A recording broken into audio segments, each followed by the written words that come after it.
स्वागत करती हूँ। आज हमारे विद्यालय में स्काउट गाइड मेला आयोजित किया है। इसके उद्घाटन के लिए मैं आपको आमंत्रित करती हूँ।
सुप्त गुणांना वाव देणारा एक सोहळा आहे। या सोहळ्याच्या निमित्ताने उपस्थित मराठा विद्या प्रसारक समाज संस्थेचे दिंडोरी पेठचे संचालक आदरणीय प्रवीण जाधव, शालेय समितीचे अध्यक्ष तथा मराठा विद्या प्रसारक समाज संस्थेचे माजी संचालक माननीय श्री संपतरावजी अण्णा गडवजे, मराठा विद्या प्रसारक समाज संस्थेचे माजी शिक्षण अधिकारी माननीय श्री प्राध्यापक आर पाटील सर, मराठा विद्या प्रसारक समाज संस्थेचे ज्येष्ठ सभासद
Scout Guide claps, go!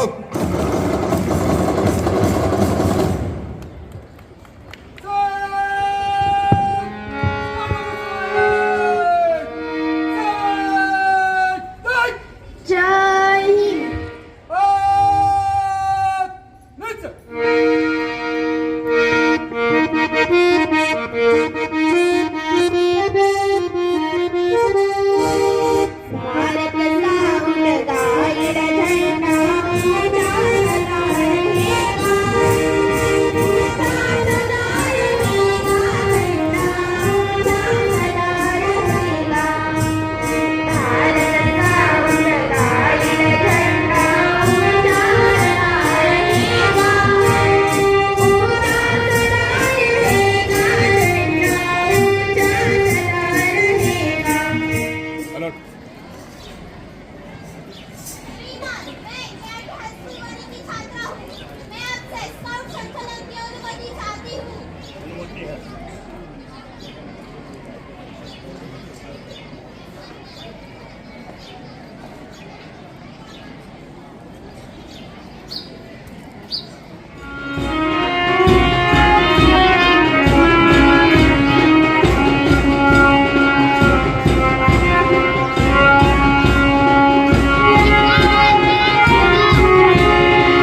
Velan Powell यांच्याही प्रतिमेचं पूजन मान्यवरांनी आपल्या शुभ हस्ते करावं अशी मी त्यांना विनंती करतो.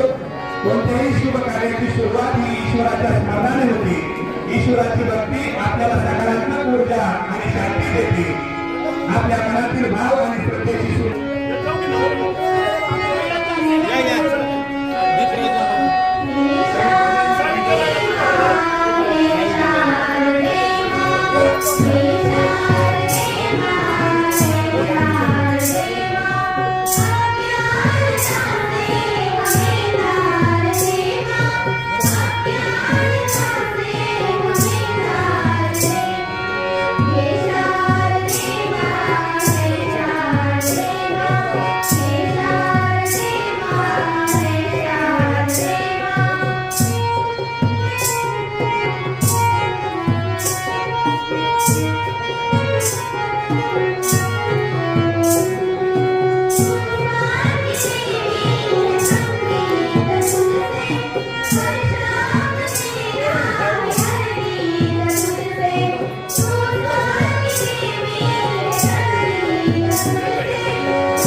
म्हणून आमच्या विद्यालयाचा गीत मंच सादर करीत आहे स्वागत गीत.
आनंद मेळाव्यासाठी उपस्थित असलेले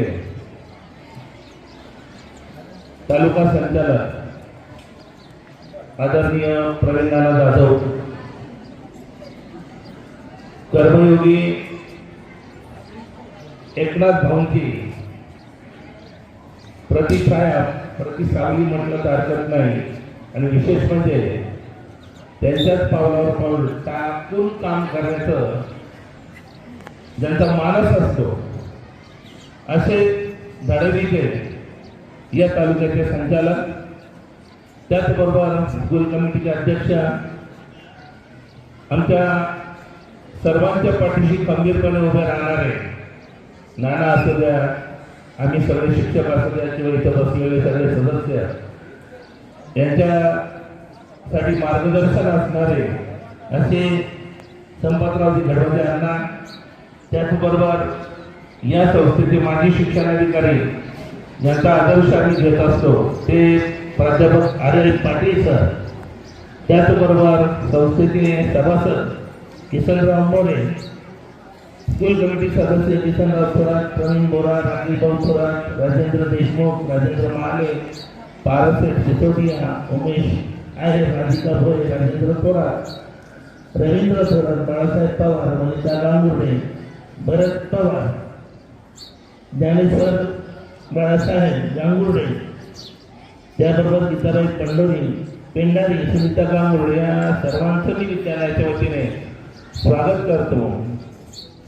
आज लॉर्ड मेडल पॉवेल यांच्या जयंतीच्या निमित्ताने असेल का किंवा त्यांनी उभ्या केलेल्या स्काउट चळवळीने एक आदर्श तरुण, आदर्श व्यक्ती, आदर्श मुलगा घडावा यासाठी त्यांनी ही जी स्काउटची चळवळ सुरू केली, त्या चळवळीचा परिपाक म्हणजे हा आनंद मेळावा की ज्याच्यातून विद्यार्थ्याला व्यवहार ज्ञान कळावं, व्यावसायिक ज्ञान कळावं आणि त्याला व्यवहार करता यावा.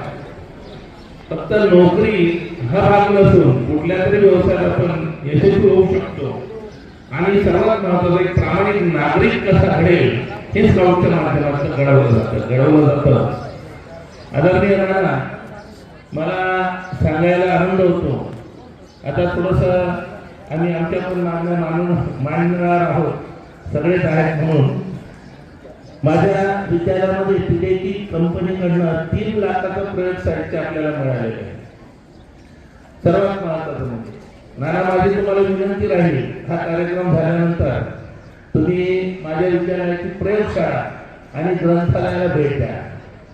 अतिशय सुसज्ज, अतिशय सुंदर असं ग्रंथालय आणि प्रयोगशाळा या लोकांनी ठेवलेले आहे, बघण्यासारखं आहे. सर्वात महत्त्वाचं म्हणजे माझे सर्व शिक्षक आणि शिक्षिका खूप कामाला चांगले, या सर्वांनी शैक्षणिक साहित्य बनवून आणि या ठिकाणी ठेवलेलं आहे. या कार्यक्रमाचं उद्घाटन, शाळा कार्यक्रम झाल्यानंतर आपल्याला सर्वांना त्या उद्घाटनासाठी जायचं आहे आणि माझ्या शिक्षकांच्या पाठीवर तुम्हाला कौतुकाची छाप द्यायची आहे. सर्वात महत्त्वाचं आता या उपक्रमामध्ये भारत सरकारने सुरू केलेल्या, महाराष्ट्र शासनाने सुरू केलेल्या याच्यामध्ये नाना आमच्या विद्यालयाचे 2 शिक्षक, एक प्रवीण पाटील आहेत आणि एक श्री सूर्यवंशी सर. प्रवीण पाटलांचा 1ला नंबर आला आणि सूर्यवंशी सरांचा 4था नंबर आला. राज्यस्तरावर यांच्या प्रकल्पाची निवड झालेली. आणि सर्वात महत्त्वाचं म्हणजे आपले जे प्रयोगशाळा सहाय्यक आहेत श्री सूर्यवंशी यांनी सलग 6 वेळेला विज्ञान प्रदर्शनामध्ये प्रथम क्रमांक मिळवलेला आहे. सलग 6 वेळा, हे एक रेकॉर्ड आहे. एक प्रयोगशाळा सहाय्यक स्वतःचं साहित्य बनवून ठेवतो आणि बक्षीस मिळवतो.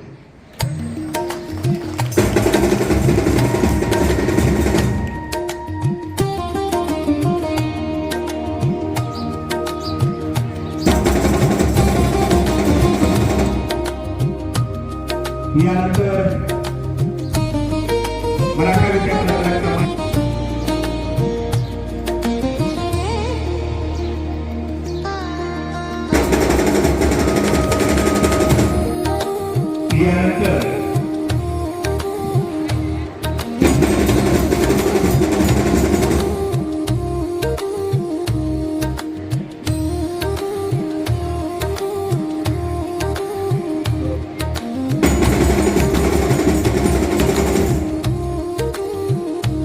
यानंतर शालेय समितीचे सदस्य माननीय सत्कार करत आहेत. यानंतर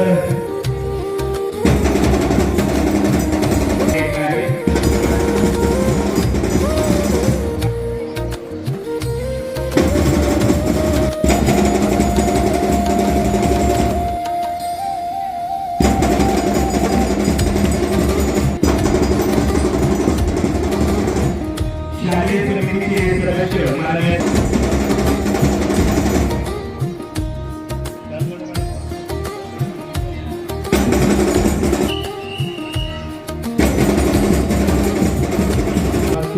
टेबल या ठिकाणी उपलब्ध करून दिलेले आहेत.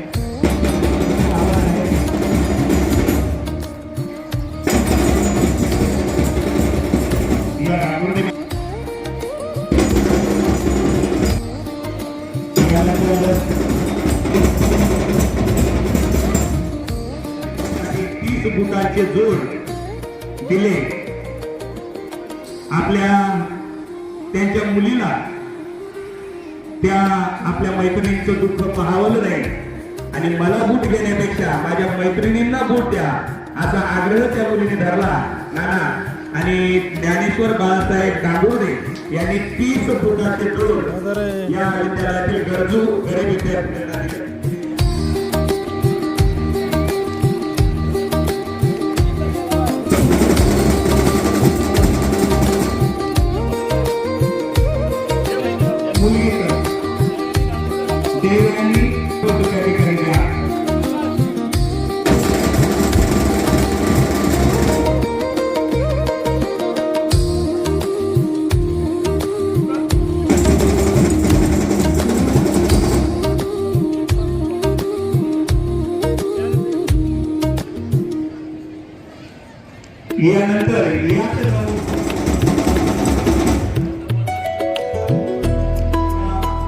विज्ञान परिसरामध्ये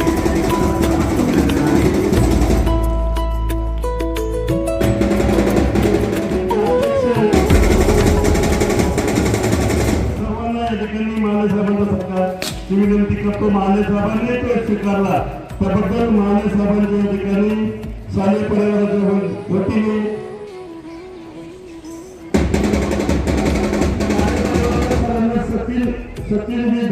सचिन जाधव आणि संभ असू द्या श्री शिक्षणाच्या ज्यांनी चांगले नागरिक बनवूया, सेवाभाव जपूया आणि भारत देशाचा या ठिकाणी अभिमान वाढवूया. व्यासपीठावरील मान्यवर शिक्षक वृंद आणि माझ्या प्रिय मित्रमैत्रिणी, आज मी आपल्या सर्वांना क्रांतिज्योती सावित्रीबाई यांची यशोगाथा सांगणार. सर्वप्रथम तुम्हा सर्वांना माझा नमस्कार. मुळात सावित्रीबाईंची यशोगाथा सांगणं म्हटलं की सावित्रीबाईंना प्रथम समजून घ्यावं लागेल. सावित्रीबाईंना समजून घ्यायचं, मग कसं समजून घ्यायचं हा जेव्हा मी विचार करायला लागते त्यावेळेस माझ्या मनामध्ये विचार येतो की सावित्रीबाईंचं जन्म झालं, सावित्रीबाईंचं लग्न झालं, सावित्रीबाई शिकल्या. हे बोलायला वाचायला खूपच सोपं आहे हो, परंतु सावित्रीबाई ज्या परिस्थितीमध्ये शिकल्या, सावित्रीबाईंनी हे सर्व ज्या परिस्थितीमध्ये केलं त्या परिस्थितीचा जर आपण आढावा घेतला तर खऱ्या अर्थाने सावित्रीबाई म्हणजे कोण होत्या हे आपल्याला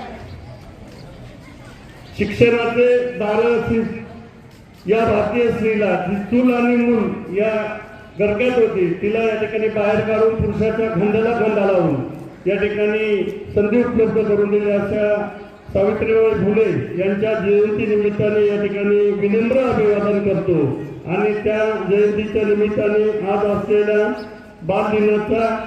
बालिका दिनाचा पण या ठिकाणी सर्व बालिकांना शुभेच्छा देतो. आज खऱ्या अर्थाने आपण स्काउट गाईड या मान सरोवराच्या मार्गदर्शनाखाली एकत्र आलो याचा मला पण आनंद होतोय. आणि मी पण एक स्काउट गाईडचा विद्यार्थी म्हणून या ठिकाणी होतो. अनेक कॅम्प स्काउट गाईडचे जिल्हा पातळीवर असतील, राज्य पातळीवर असतील किंवा देश पातळीवर असतील, या सर्व स्काउट गाईडच्या चळवळीमध्ये मी स्वतः सहभाग घेतला. आणि म्हणून ज्यावेळेस समोर ड्रेसमध्ये विद्यार्थी बघितले, शिक्षक बघितले, त्यावेळेस ही चळवळ होत असताना या ठिकाणी त्या चळवळीचा आपणही घटक होतो आणि अशा कार्यक्रमाच्या निमित्ताने या ठिकाणी आलो याचा मला अत्यंत आनंद होतोय. स्काउट गाईड ही एक गणवेश करण्याची किंवा कवायत करण्याची संस्था नाही, तर ती नेतृत्व निर्माण करण्याची आणि समाजसेवेची एक चळवळ उभी करणारी शाळा आहे. आणि म्हणून ही चळवळ लॉर्ड बेडन पावेल यांनी 1907 मध्ये इंग्लंड येथे सुरू केली आणि स्वातंत्र्यपूर्व काळामध्ये म्हणजे 1913 साली या ठिकाणी ही चळवळ भारतामध्ये सुरू झाली आणि आज लाखो विद्यार्थी या चळवळीमध्ये सहभागी आहे. आणि स्काउट गाईडचे ध्येय आणि उद्दिष्ट आज जर बघितलं तर आम्ही सर्व शिक्षक, आम्ही सर्व विद्यार्थ्यांना या ठिकाणी सांगतोय का शिस्त ठेवा, स्वतःला शिस्तप्रिय बनवा, देशभक्त बनवा, सेवाभावी आणि जबाबदार नागरिक घडवण्यासाठी ही चळवळ आहे. आणि ही चळवळ जर अशा पद्धतीने आपल्याला जर एक ठिकाणी बसवत नसेल आणि आपल्या पायांना जर कंटाळा येत असेल तर यशाला व्यवस्थित घालण्यासाठी जर थोडीफार आपल्याजवळ शिस्त जर नसेल तर या ठिकाणी स्वतःचा विकास आणि समाजसेवा आणि राष्ट्रसेवा ही आपण कशी करू शकतो. आज आपले सर्व शिक्षक या ठिकाणी आपल्या सर्वांना अत्यंत स्वतः तुम्ही बसलेले आणि शिक्षक या ठिकाणी आपल्या आजूबाजूला उभे आहे. आणि अशा परिस्थितीमध्ये जर आपल्याला शिस्त जर स्वतः लावून जर नाही घेतली तर या ठिकाणी स्काउट गाईड चळवळ ही कुठेतरी कमकुवत होईल का काय अशी भीती या ठिकाणी अनेक शिक्षकांना वाटते. आणि मग अशा पद्धतीमध्ये जर आपण 2 तास जर बसू शकत नसो तर आयुष्यभर आपल्याला दुसऱ्याचे बोलणे आणि गारवासारखे कष्ट हे या ठिकाणी करावं लागतील. प्रामाणिकपणा, शिस्त, स्वच्छता आणि निसर्ग प्रेम आणि वेळेचे महत्व जर आपल्याला या ठिकाणी स्काउट गाईड चळवळीतून आपण शिकलो नाही तर मग स्काउट गाईड चळवळ कुठेतरी अधुरे राहतील. आणि म्हणून आपण काय शिकतो तर या ठिकाणी प्राथमिक उपचार, आपत्कालीन परिस्थितीत मदत करणे, स्वयंपाक करणे, तंबू बांधणे, शिबिरातील जीवन हे कसं असतं ते शिकणे, नेतृत्व करणे आणि नेतृत्व करत असताना स्वतःला झोकून देणे, संघ भावना ही असते. कारण वेगवेगळे संघ पलीकडे बसलेले, ती संघ भावना, स्वावलंबन, मग अशा सर्व गुणांची समाजाला गरज असते. आणि ती कर्तव्यदक्ष तरुण या देशामध्ये फळी निर्माण करण्यासाठी यासाठी स्काउट गाईडची चळवळ नेहमी वेगवेगळ्या शाळांमध्ये या ठिकाणी घेतली जाते. त्या ठिकाणी आज आनंद मेळाव्याच्या निमित्तानं आजूबाजूला सर्वच विद्यार्थ्यांच्या सर्व खाण्यापिण्याचे स्टॉल लागलेत आणि खऱ्या अर्थाने त्याच्याकडेही आपल्या सर्व विद्यार्थ्यांचं लक्ष या ठिकाणी आहे. परंतु आज या ठिकाणी आपल्याला सर्वांना सांगितलं पाहिजे, कारण तुम्ही ही देशाची भविष्य घडवण्याची पिढी आहात आणि या पिढीतूनच आपलं पुढं देशाचं भवितव्य त्या ठिकाणी घडणार. खऱ्या अर्थाने तुमच्यावरच सर्वांवर या देशाची तुमच्या खांद्यावर ही जबाबदारी आहे. खरं तर पुस्तकी ज्ञान कितीही असलं परंतु स्काउटच्या माध्यमातून त्या ठिकाणी मैदानी खेळाचं महत्त्व तुम्हा आम्हाला आपल्याला सर्वांना त्या ठिकाणी माहिती आहे. नक्कीच शिक्षणाने आपल्या विचार करण्याची, निर्णय घेण्याची क्षमता ही तुम्हा आम्हाला शिक्षकांच्या माध्यमातून त्या ठिकाणी मिळते. परंतु हे सगळं करत असताना शिक्षणच आपल्याला काय वाईट आहे, काय चांगला याबद्दलचं मार्गदर्शन त्या ठिकाणी केलं जातं. आणि प्रत्येक ध्येय गाठण्यासाठी आपल्या सर्वांमध्ये, खास करून विद्यार्थ्यांमध्ये त्या ठिकाणी ज्या प्रकारची संधी आपल्याला उपलब्ध होईल त्या प्रकारच्या संधीचं सोनं करण्याची संधी या ठिकाणी या शिक्षणाच्या माध्यमातून किंवा शिक्षकांच्या मार्गदर्शनाने आपल्याला या ठिकाणी मिळत असते.